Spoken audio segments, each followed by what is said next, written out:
Notre entreprise Fuji Corporation, reposant sur les deux piliers que sont le procédé de compactage-moulage des matériaux de remplissage et le procédé de gestion de l'interception des eaux de pluie, technique brevetée originale de notre entreprise, a réussi pour la première fois au Japon la valorisation de terres agricoles de qualité et de grande envergure grâce à l'exploitation d'un site de traitement final sur des fondations solides et stables, construites grâce à une série de systèmes de restauration du sol.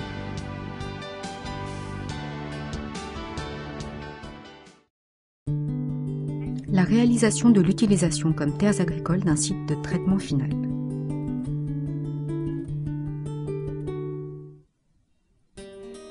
Des tests de charge à plat sur chaque couche constituée par les corps compactés moulés des matériaux de remplissage recyclés sous forme de sol soutenant des terres agricoles nous ont permis de constater qu'en tout point, leur portance est équivalente à celle d'une base rocheuse, supérieure ou égale à 2800 kN par mètre carré. En outre, nous avons pu vérifier que tous les emplacements sont imperméables, ne laissant absolument pas passer l'eau d'après des tests d'imperméabilité effectués de la même manière sur chaque couche. Grâce au procédé des éléments de structure agricole de cycle de traitement final hybride de type paroi verticale, technique brevetée originale de notre entreprise, la couche supérieure de terre agricole est complètement séparée et isolée de la couche inférieure, constituée par les corps compactés moulés des matériaux de remplissage. Après avoir effectué la finition de la dernière couche composée de granulats, au-dessus de la partie supérieure des fondations stabilisées correspondant à la couche supérieure du site de traitement final, et dont la finition a été effectuée suivant la pente conformément au plan, une nappe de protection de 20 mm a été déposée. L'imperméabilisation totale à l'eau est réalisée en déposant au-dessus de la nappe une bâche imperméable de 1,5 mm, dont les extrémités sont soudées aux parois verticales périphériques, selon un procédé imperméable formant ainsi un ensemble. De plus, une nappe de protection de 20 mm est déposée au-dessus de cette dernière afin de compléter l'imperméabilisation, permettant d'isoler complètement les parties inférieures et supérieures. Au-dessus de la couche imperméabilisée, une couverture de terre finale de 50 cm est déposée et ajustée afin d'atteindre la hauteur prévue sur le plan. Par-dessus, une couche de terre agricole de fondation de 50 cm est déposée et pour permettre le drainage de l'eau de pluie, des tubes doubles perforés d'un diamètre de 100 mm sont installés dans la partie inférieure de cette couche en tant que procédé de drainage principal, puis ces couches sont reliées au bassin de captage. Des tubes doubles perforés d'un diamètre de 75 mm sont reliés au drain principal de manière ramifiée pour assurer le drainage de la totalité de la surface du terrain agricole. Une couche de remblai de 70 cm constituée de cendres volcaniques stériles dont la taille des particules a été ajustée est déposée comme sol arable du terrain agricole. Simultanément, un chemin d'accès pour le contrôle est aménagé et pour le drainage souterrain de la couche supérieure, des tubes doubles perforés d'un diamètre de 200 mm sont installés et ces tubes sont ensuite reliés au bassin de captage. Grâce à ces procédés de drainage supérieur et inférieur, l'eau de pluie captée est dirigée vers le bassin de stockage et en général, ce courant est redirigé vers les fossés de drainage extérieurs. Mais grâce à l'ouverture ou à la fermeture d'un portique électrique installé dans ce bassin final, en cas de nécessité, il est possible de stocker l'eau dans un réservoir souterrain aménagé de 2000 m3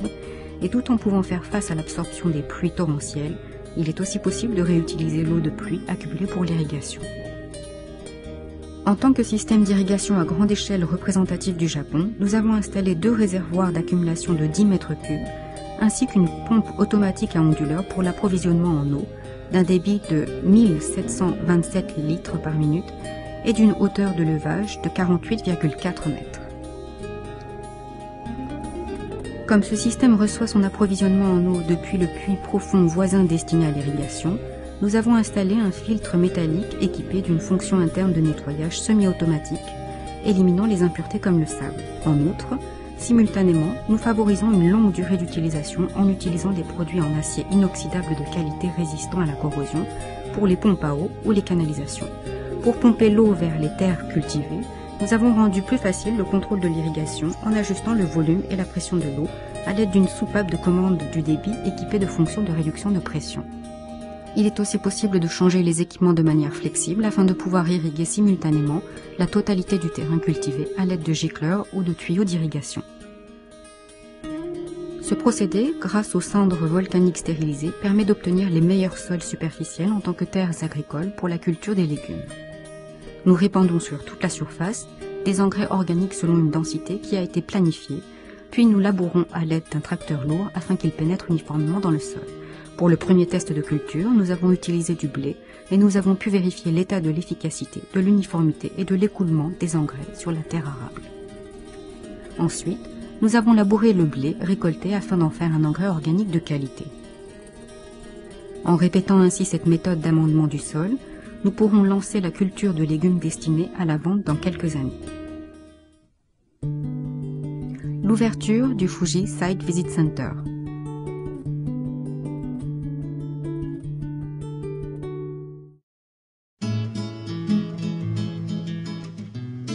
Après la fermeture du site de traitement final de notre entreprise, depuis le 1er octobre 2014, nous avons préservé les installations existantes en tant qu'exemple d'activité et afin d'en faire largement partager l'expérience, nous l'avons renommé Fuji Site Visit Center.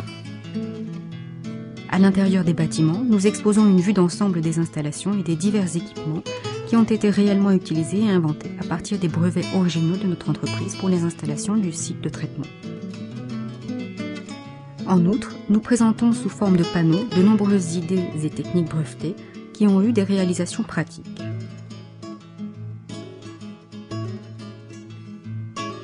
Lors de l'arrêt des installations, nous avons totalement rénové les anciens bassins de captage et les réservoirs d'eau souterrains à l'aide de plastique renforcé de fibres pour l'étanchéité. Les anciennes installations de traitement de l'eau ont aussi été entièrement rénovées et elles sont entretenues dans un état qui permet de les faire fonctionner. Nous avons installé des caméras de surveillance dans ces endroits stratégiques afin de pouvoir en permanence les contrôler depuis un grand écran situé dans le bureau. En outre, les caméras en direct situées à l'intérieur des anciennes installations sont utilisées en tant que moyen de contrôle des terres agricoles. Depuis l'installation du site de traitement jusqu'à l'exploitation du site comme terre agricole après l'arrêt du site de traitement, notre entreprise a reçu de nombreuses lettres de remerciement de la part des collectivités locales ou des organisations du district où il se situe, appréciant fortement la position sincère de notre entreprise ainsi que nos techniques liées à la préservation de l'environnement. En ce qui concerne la présence ou l'absence de l'eau anciennement stockée ainsi que l'eau souterraine périphérique ou le drainage de l'eau de pluie des installations, nous mettons en place un suivi 4 fois par an de tous les 46 éléments des critères environnementaux relatifs à la contamination de l'eau souterraine. Nous réalisons également un suivi mensuel du taux de radioactivité de cette eau ainsi que celle de l'espace à l'intérieur des installations comme le montre le tableau. Pendant toute la durée de l'exploitation du site de traitement, notre entreprise s'est dévouée entièrement à la préservation de l'environnement qui entoure les installations, en plus du contrôle de qualité de la fabrication de produits recyclés. Cependant, dans le futur, concernant l'exploitation du site en tant que terre agricole, nous allons continuer à gérer l'entretien des installations existantes et de plus, nous vérifierons la préservation de l'environnement périphérique. Le 30 octobre 2014, le suivi postérieur à l'arrêt des installations a été effectué par le département de l'environnement du bureau régional de Sako de la préfecture de Nagano. De plus, le 4 novembre 2014, le suivi a été effectué par l'Institut de protection de l'environnement de la préfecture de Nagano.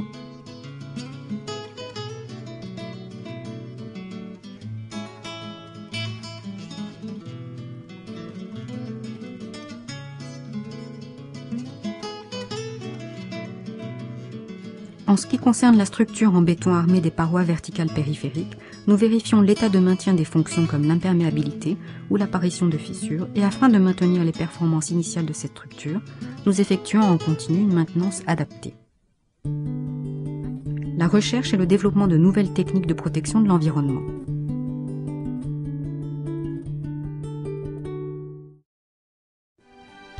En ce qui concerne les terres agricoles qui exploitent les équipements du site que nous vous avons présenté précédemment,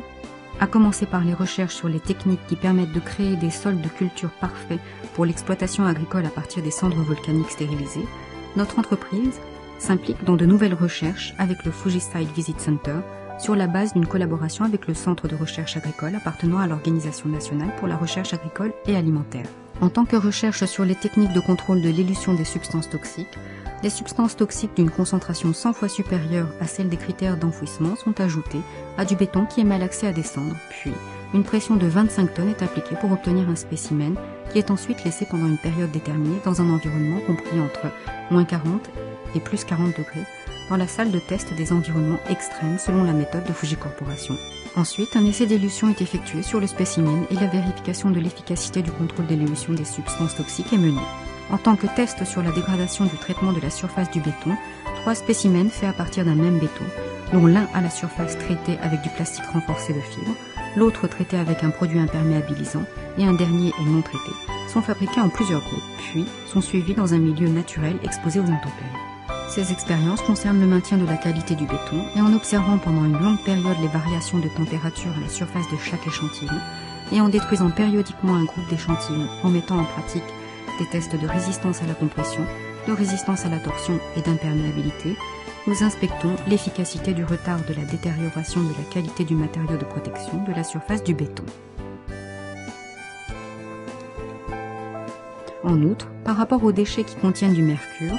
nous nous impliquons du côté logiciel en inventant des techniques de conception et d'exploitation de méthodes de traitement, et du côté matériel dans la conception de structures de sites de traitement finaux spécifiques pour le mercure. Ainsi, notre entreprise va poursuivre la recherche et le développement de nouvelles technologies de protection de l'environnement en tirant parti de nos nombreuses données et technologies de pointe accumulées au cours des précédents travaux.